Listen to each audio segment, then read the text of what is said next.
नमस्कार। आराधना degree college के इस यूट्यूब चैनल पे आपका स्वागत है। मैं हूं विजय सिंह चारा। आज हम बीएससी फर्स्ट सेमेस्टर के टॉपिक सब्जेक्ट बॉटनी के रिलेटेड कुछ टॉपिक लेकर आए। हम इनसे पहले दो वीडियो के अंदर एक्टोकार्पस के बारे में सामान्यतः पढ़ रहे थे। एक्टोकार्पस पार्ट फर्स्ट के अंदर हमने एक्टोकार्पस की सामान्यतः जो स्ट्रक्चर होती है, थैलस स्ट्रक्चर और सेलुलर ऑर्गेनाइजेशन के बारे में हमने पढ़ा था। सेकंड हमने ईएस सेक्स और रिप्रोडक्शन के अंदर दो प्रकार की जो बीजाणुधानियाँ बनती हैं उसके अंदर जो जिसको अपन यूनिलोक्युलर एवं प्लूरीलोक्युलर जो स्पोरेंजियम है उनका फॉर्मेशन कैसे होता है उनके बारे में पढ़ा था। आज हम पढ़ रहे हैं एक्टोकार्पस के अंदर सेक्स और रिप्रोडक्शन। एक्टोकार्पस के अंदर सेक्स और रिप्रोडक्शन को पढ़ रहे हैं। तो सामान्यतः अगर हम एक्टोकार्पस की बात करेंगे तो एक्टोकार्पस के अंदर जो सेक्सुअल रिप्रोडक्शन होता है वो विभिन्न प्रकार की गैमेटेंजिया, इसके अंदर जो रिप्रोडक्टिव ऑर्गन जो होते हैं विभिन्न प्रकार की क्या होती हैं, गैमेटेंजिया होती है। अब इसके अंदर क्या होता है कि स्पेसिफिक जो रिप्रोडक्टिव ऑर्गन है उनका निर्माण नहीं होता। ऐसा नहीं होता कि इसके अंदर मेल रिप्रोडक्टिव ऑर्गन अलग बनेगा, फीमेल रिप्रोडक्टिव ऑर्गन अलग टाइप का होगा। इसके अंदर बेसिकली क्या बनता है, इसके अंदर गैमेटेंजिया बनते हैं जिसको युग्मक धानी बोलते हैं, और उस युग्मक धानी के अंदर ही क्या बनते हैं, युग्मक बनते हैं। अब ये जो युग्मक होते हैं ये एक्चुअली जो मॉर्फोलॉजिकली जो होते हैं वो तो क्या होते हैं, सिमिलर होते हैं, परंतु इसके अंदर फिजियोलॉजिकल रूप से थोड़े क्या होते हैं, डिफरेंट होते हैं। तो इस प्रकार के रिप्रोडक्शन को हम एन आइसोगैमस टाइप का रिप्रोडक्शन बोलते हैं, असमयुग्मकी प्रकार का जन्म बोलते हैं। और इसके अंदर बेसिकली होता क्या है कि जो दोनों गैमेट हैं, मेल गैमेट और फीमेल गैमेट, वो एक ही प्रकार से उनका क्या होता है, डेवलपमेंट होता है। परंतु इसके अंदर क्या होता है, और दिखने में भी लगभग क्या होते हैं, समान होते हैं, परंतु इसमें क्या होता है कि इसके अंदर कोई न कोई फिजियोलॉजिकल कैरेक्टर या फिर कार्यात्मक रूप से थोड़ा बहुत क्या होता है, ये डिफरेंट होते हैं आपस में, इसलिए इनको क्या बोला जाता है, एन आइसोगैमस टाइप का रिप्रोडक्शन बोला जाता है। सामान्यतः गैमेट का जो फॉर्मेशन होता है वो जो प्लूरीलोक्युलर स्पोरेंजियम होती है उनके समान होता है, परंतु उनके अंदर क्या होता है, जो प्लूरीलोक्युलर स्पोरेंजियम होता है उसके अंदर मियोसिस प्रोसेस होता है, और वो बनते हैं प्लूरीलोक्युलर जो स्पोरेंजियम होता है उनका निर्माण हमेशा जो डिप्लॉइड थैलस होता है, द्विगुणित थैलस होता है, उनके ऊपर होता है। परंतु यहाँ पर जो सेक्सुअल रिप्रोडक्शन के अंदर गैमेटेंजिया बनेंगे उनका जो निर्माण है, उनका जो फॉर्मेशन है वो हमेशा हैप्लॉइड थैलस के ऊपर होगा। अगर हैप्लॉइड थैलस है तो उसके अंदर पाए जाने वाले जो न्यूक्लियस भी होंगे वो कैसे होंगे, हैप्लॉइड होंगे। तो यहाँ पर सामान्यतः क्या होता है, यहाँ सामान्य कोई उपशाखा है इसकी और वो कैसी है, हैप्लॉइड है। तो हैप्लॉइड उपशाखा के रूप में यहाँ पर कुछ यहाँ पर अतिवृद्धि के रूप में सेल का निर्माण होता है और इसको बोलते हैं गैमेटेंजियल इनिशियल सेल।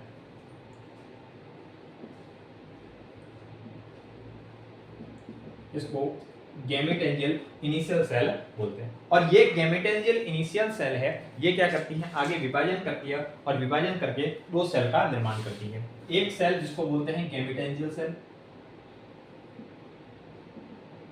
और एक जिसको बोलते हैं स्टॉक सेल। ठीक है, एक जिसको युग्मकधानी कोशिका बोलेंगे और एक जिसको वृंत कोशिका बोलते हैं, जो इनके बेसल पार्ट के अंदर, आधार के अंदर जुड़ी रहती है।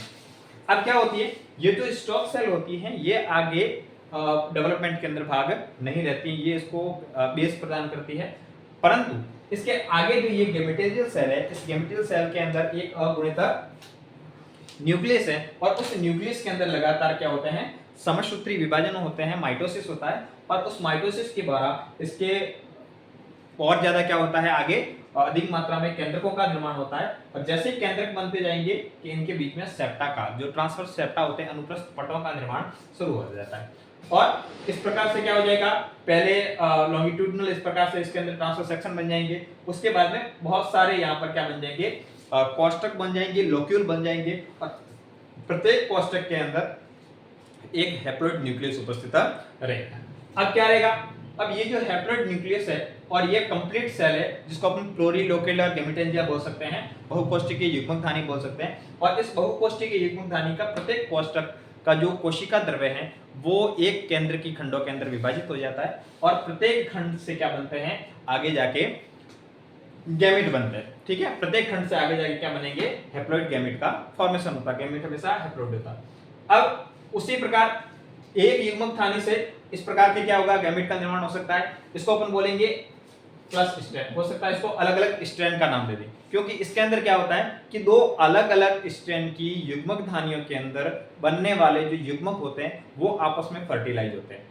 ठीक है, दो अलग अलग गैमेटेंजिया के अंदर, तो एक गैमेटेंजिया के अंदर यहां पर गैमेट बन गए और दूसरी ऐसी की ऐसी कोई और गैमेटेंजिया, इसको अपन ने बोल दिया माइनस स्ट्रैंड।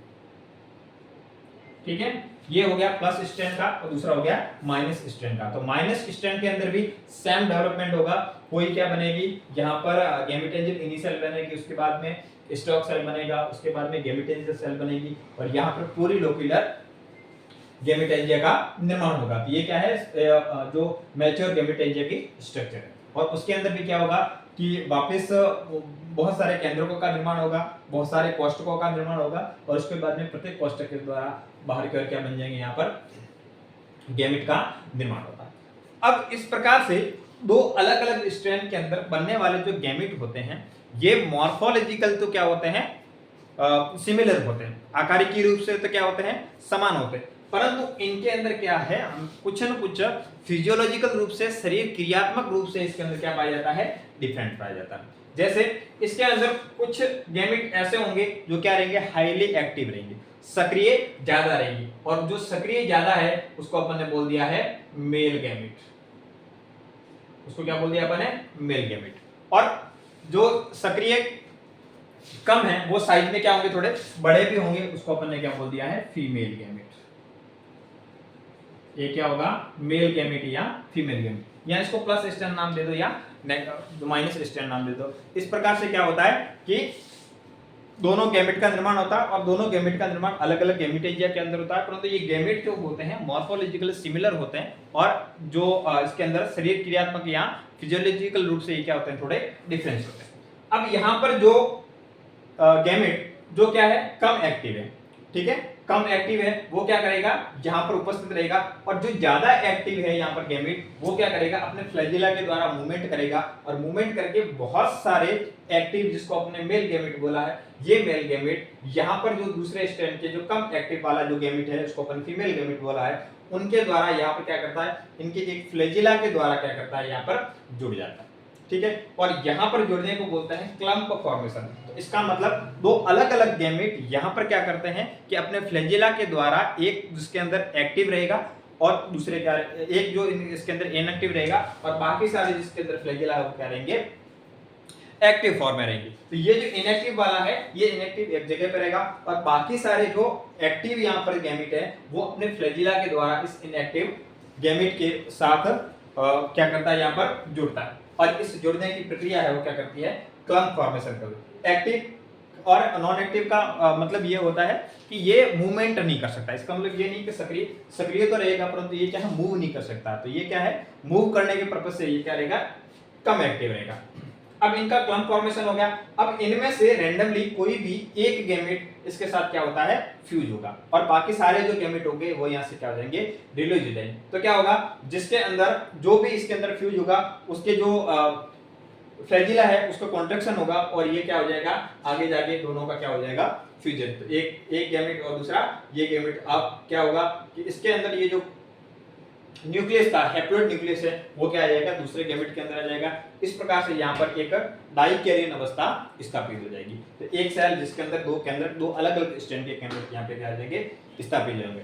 अब उसके बाद में क्या होगा, इसके अंदर कैरियोगैमी होगा। कैरियोगैमी का मतलब दोनों केंद्र आपस में क्या हो जाएंगे, फ्यूज हो जाएंगे, और फ्यूज होके आगे क्या करेंगे, जाइगोट का निर्माण करेंगे। तो इस प्रकार से दो अलग अलग गैमेटों के जो केंद्रक हैं आपस में फ्यूज होंगे और क्या हुआ है, जाइगोट का निर्माण हुआ है। अब क्या होगा, इस जाइगोट के अंदर समसूत्री विभाजन होगा, और समसूत्री विभाजन के बाद में क्या है, एक नए थैलस का निर्माण होगा, और बनने वाला थैलस कैसा होगा, डिप्लॉइड होगा। तो ये सेल है, ये सेल लगातार विभाजन करेगी और वापस इस प्रकार के एक थैलस का निर्माण कर लेगी और ये थैलस की प्रत्येक कोशिका के अंदर द्विगुणित या डिप्लॉइड न्यूक्लियस उपस्थित रहेगा और ये डिप्लॉइड न्यूक्लियस वाले जो थैलस होता है उनके ऊपर वापस प्लूरिलोक्युलर या फिर मल्टीलोक्युलर यूनिलोक्युलर स्पोरेंजियम का फॉर्मेशन होता है और वापस वो क्या करते हैं एसेक्सुअल रिप्रोडक्शन का कार्य करता है। तो इस प्रकार की सीक्वेंस है वो चलती रहती है। तो ये होता है सामान्य एक्टोकार्पस के बारे में, जिसके बारे में हमने थैलस संरचना के बारे में, एसेक्सुअल रिप्रोडक्शन